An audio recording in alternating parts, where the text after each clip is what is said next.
नमस्कार दोस्तों, आज हम आपको पितृपक्ष में पड़ने वाली इंदिरा एकादशी की पूजा विधि, कहानी व गीता के पहले अध्याय का महत्व सुनाने जा रहे हैं। इसे पितृपक्ष में सुनने से पितरों की कृपा मिलती है, साथ ही उनकी सद्गति भी होती है। तो आइए शुरू करते हैं। एकादशी को इंदिरा एकादशी व्रत रखा जाता है। मान्यता है इस दिन व्रत रखने से श्री हरि विष्णु की पूजा करने से पितरों को सुख मिलता है। तो आइए इसके बारे में जानते हैं। अश्विनी माह के कृष्ण पक्ष में पड़ने वाली इंदिरा एकादशी पितरों के उद्धार के लिए, मोक्ष के लिए सर्वश्रेष्ठ मानी गई है। पितृदोष और उनसे जुड़े कष्टों को दूर करने के लिए इस व्रत का अत्यधिक महत्व है। शास्त्रों में उल्लेख है, यदि कोई पूर्वज जाने अनजाने हुए कर्म पाप के कारण दंड भोग रहा है तो इस दिन विधि विधान से व्रत करके नाम से दान दक्षिणा देने से उसे मोक्ष मिलता है। पद्म पुराण के अनुसार इंदिरा एकादशी का पुण्य अगर पितृगणों को दिया जाए तो नरक में दिए गए पितृगण मुक्त होकर वैकुंठ को चले जाते हैं। इस व्रत को करने से सभी जीवात्माओं को सुख मिलता है। विधि है, इस दिन सुबह स्नान के बाद व्रत का संकल्प लें। कमल नयन भगवान नारायण से कहें, आज मैं सब भोगों से अलग होकर निराहार रहकर कल भोजन करूंगा। अच्युत, मैं आपकी शरण में हूँ। इस एकादशी पर विष्णु जी के स्वरूप शालिग्राम की पूजा का विधि विधान से शास्त्रों में बताया है। भगवान शालिग्राम को पंचामृत से स्नान करा, गंगा जल मिले जल से स्नान कराएं।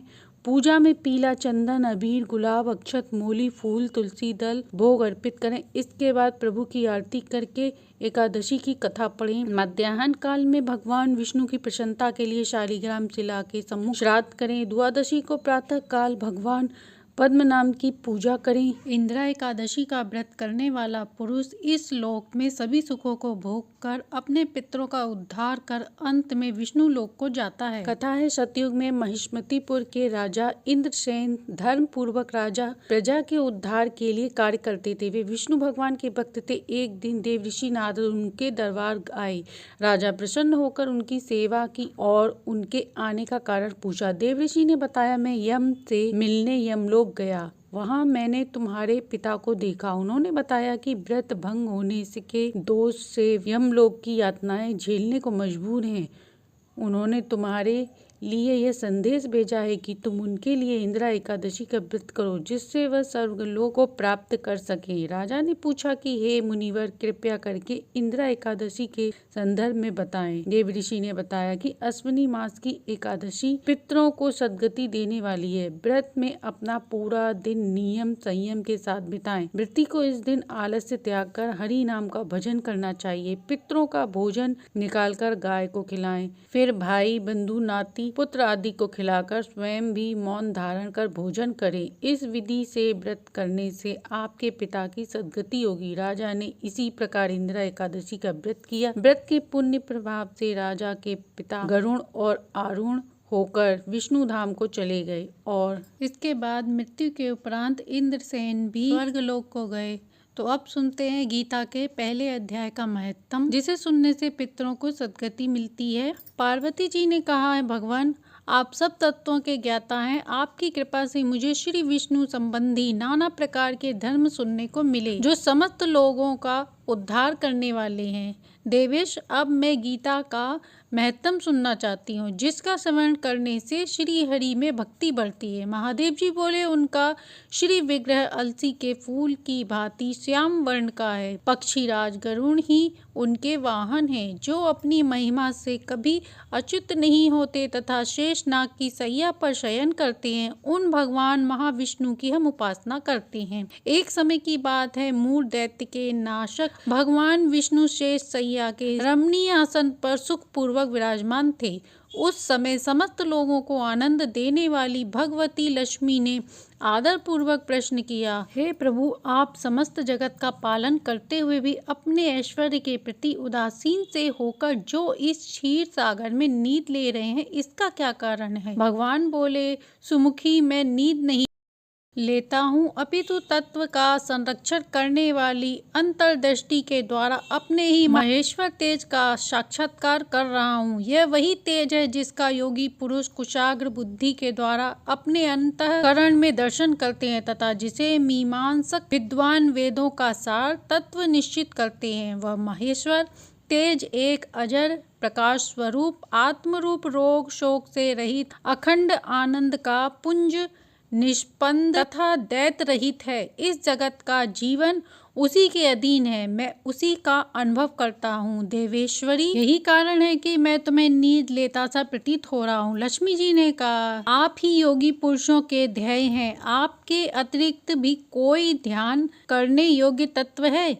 यह जानकर मुझे बड़ा कौतूहल हो रहा है। इस चराचर जगत की सृष्टि पर संहार करने वाले स्वयं आप ही हैं, आप सर्वत्र हैं। इस प्रकार की स्थिति में होने पर भी आप भिन्न हैं, तो मुझे उसका बोध कराइए। श्री भगवान बोले, प्रिय, आत्मा का स्वरूप द्वैत और अद्वैत से पृथक, भाव और अभाव से मुक्त तथा आदि और अंत से रहित है। शुद्ध ज्ञान के प्रकाश से उपलब्ध होने वाला तथा परमानंद स्वरूप होने के कारण एकमात्र सुंदर है। वही मेरा ईश्वरीय रूप है। आत्मा का एक तत्व ही सबके द्वारा जानने योग्य है। गीता शास्त्र में इसी का प्रतिपादन हुआ है। अमित तेजस्वी भगवान विष्णु के ये वचन सुनकर लक्ष्मी देवी ने शंका उपस्थित करते हुए कहा, भगवान, यदि आपका स्वरूप स्वयं परमानंद और मन वाणी की पहुँच के बाहर है तो गीता कैसे उसका बोध कराती है? मेरे इस संदेह का आप निवारण कीजिए। श्री हरि बोले, सुनो, मैं गीता में अपनी स्थिति का वर्णन करता हूँ। 5 अध्यायों को तुम 5 मुख जानो, 10 अध्यायों को तुम 10 भुजाएं समझो तथा 1 अध्याय को उदर और 2 अध्याय को दोनों चरण कमल जानो। अध्यायों का ईश्वरी मूर्ति की ही समझनी चाहिए। यह ज्ञान मात्र से ही महान पातकों का नाश करने वाली है। जो उत्तम बुद्धिमान पुरुष गीता के 1 या आधे अध्याय अथवा 1 आधे या चौथाई श्लोक का भी प्रतिदिन अभ्यास करता है, वह सुशर्मा के समान मुक्त हो जाता है। लक्ष्मी जी ने पूछा, देव, सुशर्मा कौन था, किस जाति का था और किस कारण से उसकी मुक्ति हुई? श्री हरि बोले, हे प्रिय, सुशर्मा बड़ी खोटी बुद्धि का मनुष्य था। पापियों का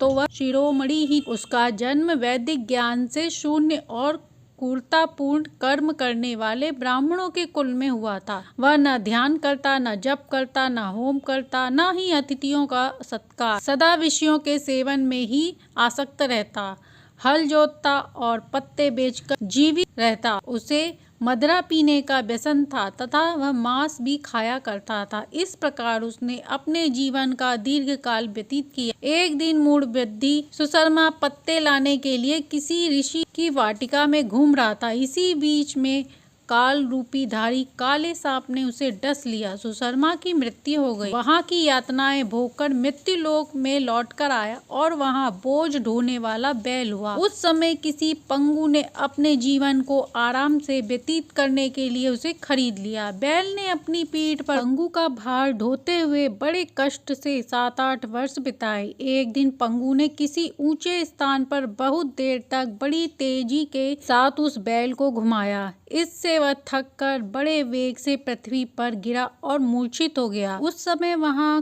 कौतूहलवश बहुत से लोग एकत्रित हो गए। उस जन समुदाय में से किसी पुण्य आत्मा व्यक्ति ने उस बैल का कल्याण करने के लिए उसे अपना पुण्य दान किया। तत्पश्चात कुछ दूसरे लोगों ने भी अपने अपने पुण्यों को याद करके उन्हें उसके लिए दान किया। उस भीड़ में एक वैश्या भी थी। उसे अपने पुण्य का पता नहीं था, तो उसने भी सबको देखी उस बैल के लिए कुछ त्याग किया। तदंतर यमराज के दूत उस मरे हुए प्राणी को पहले यमपुरी में ले गए। वहां यह विचार कर कि यह वैश्या के दिए हुए पुण्य से पुण्यवान हो गया है, उसे छोड़ दिया गया। फिर वह भूलोक में आकर उत्तम कुल और शील वाले ब्राह्मणों के घर उत्पन्न हुआ। उस समय भी उसे अपने पूर्व जन्म की बातों का स्मरण बना रहा। बहुत दिनों के बाद अपने अज्ञान को दूर करने वाले कल्याण तप्त का जिज्ञासु होकर उस वैश्या के पास गया और उसके दान की बात बताते हुए उससे पूछा, तुमने कौन सा पुण्य दान किया था? वैश्या ने उत्तर दिया, वह पिंजरे में बैठा तोता प्रतिदिन कुछ पढ़ता है, उससे मेरा अंतःकरण पवित्र हो गया है। उसी का पुण्य मैंने तुम्हारे लिए दान किया था। इसके बाद उन दोनों ने तोते से पूछा। तब तोते ने अपने पूर्व जन्म का स्मरण करके प्राचीन इतिहास कहना आरंभ किया। शुक बोला, पूर्व जन्म में मैं विद्वान होकर भी विद्वता के अभिमान से मोहित रहता था। मेरा राग द्वेष इतना बढ़ गया था कि मैं गुणवान विद्वानों के प्रति भी ईर्ष्या भाव रखने लगा। समय अनुसार मेरी मृत्यु हो गई और मैं अनेकों लोकों में भटकता हुआ फिर इसके बाद इस लोक में आया। सद्गुरु की अत्यधिक निंदा करने के कारण तोते के कुल में मेरा जन्म हुआ। पापी होने के कारण छोटी अवस्था में ही मेरा माता पिता से वियोग हो गया। एक दिन मैं ग्रीष्म ऋतु में तपे हुए मार्ग पर खड़ा था। वहां से कुछ श्रेष्ठ मुनि मुझे उठा लाए और महात्माओं के आश्रम के भीतर एक पिंजरे में उन्होंने मुझे डाल दिया। वहीं मुझे पढ़ाया गया। ऋषियों के बालक बड़े आदर के साथ गीता के प्रथम अध्याय की आवृत्ति करते थे।